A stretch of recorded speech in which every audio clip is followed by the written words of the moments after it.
At the time, the dam came as relief to the Mataba community, who find themselves more than 15 kilometers from the nearest community water point.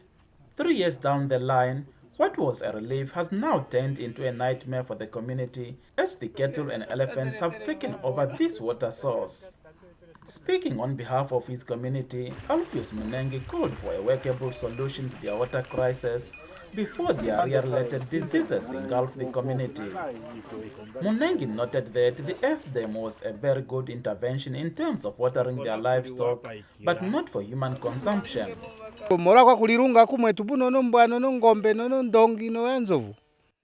We are drinking water contaminated by dogs, donkeys, cattle and elephants' urine.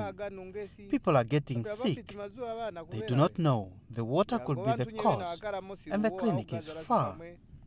The Tondoro constituency councillor believes a pipeline from the Kavango River running through the community could be a better solution.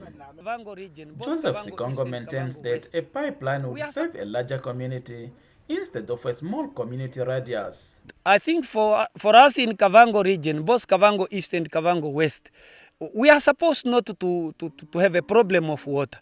What we recommend from our own government is at least, if drilling is too expensive, why don't we have even pipelines that have to stretch in the interiors of the constituency so that the people can benefit.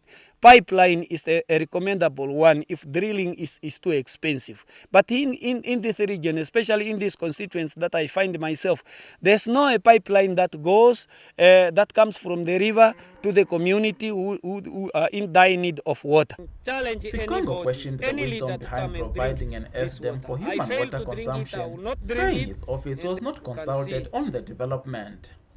According to the 2011 population and housing census, 52% of the rural communities in Kavango East and West do not have access to safe drinking water. Chris Kupulo, NBC News, Rondo.